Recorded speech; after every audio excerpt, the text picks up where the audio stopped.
Okay, picking up where we left off in our derivation of the formula for surface area. We had gone through most of the first two steps, but we can simplify this just a little bit. So we had chopped our region in the UV plane into little pieces. That induced a chopping of our surface in 3 space into little pieces. I erased that because I wanted to have this room to work in over here. Okay. Then we approximated the area of each little patch of surface area that we were getting. So we had something that looked kind of like so. And we said, you know what, we can approximate that with the area of a parallelogram. And we got the area of the parallelogram by approximating these sides with scaled copies of our tangent vectors to these curves. So those were the partial derivatives. So I had the partial derivative with respect to u, scaled by the change in u, and then the partial derivative of r with respect to v, scaled by the change in v. Okay. And I just want to remind you of a couple of things that we can do to simplify this. So first of all, inside this magnitude symbol, if I'm taking a cross product of a scalar multiple of vectors, I can go ahead and just take the cross product of these two vectors here and then multiply the result by those two scalars. So I can say that this is going to be del r del u at p star crossed with del r del v at p star, and then just multiplied by delta u and delta v. Ordinarily, I would write scalars first up front, as I have over here. I'm writing them here because I'm sort of anticipating where this is going. We're going to ultimately be taking a sum. We're going to look at that sum and we're going to say, oh my goodness, that's a Riemann sum. It's going to become an integral. And of course, the delta u and the delta v are going to become a du and a dv. Okay. All right.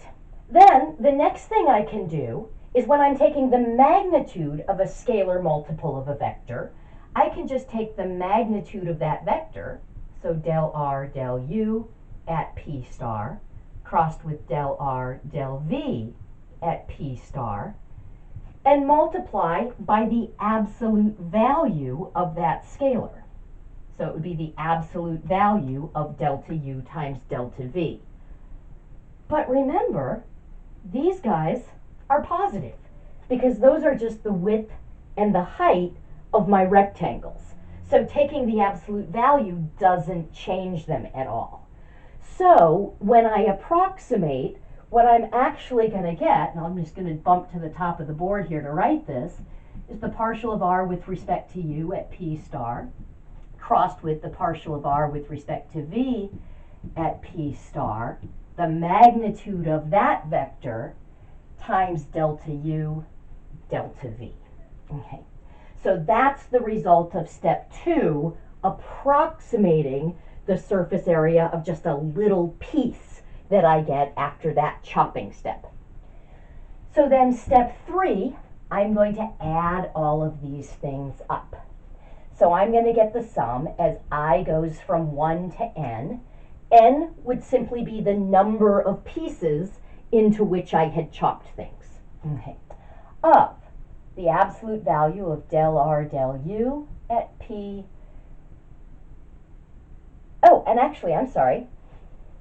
This would be as I goes from 1 to m and as j goes from 1 to n of, now this would become pij star crossed with del r del v at pij star delta u delta v.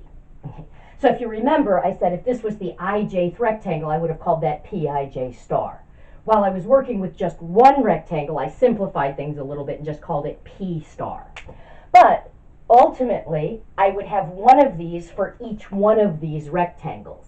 So if I'm using I as my index, counting from 1 to m, to indicate which of these strips I'm in here, and then j is my index, going from 1 to n to indicate which row I'm in here, we would get this double Riemann sum, basically saying, okay, when I is 1, let's integrate over this first column, letting j vary from 1 to n. So I'd say this one plus this one plus this one plus this one plus this one plus this one.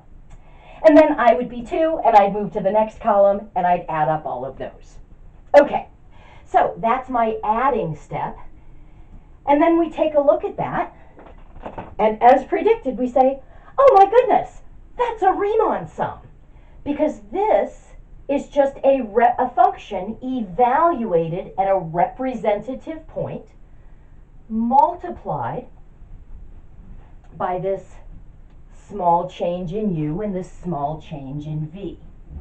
So step 4, we would take the limit.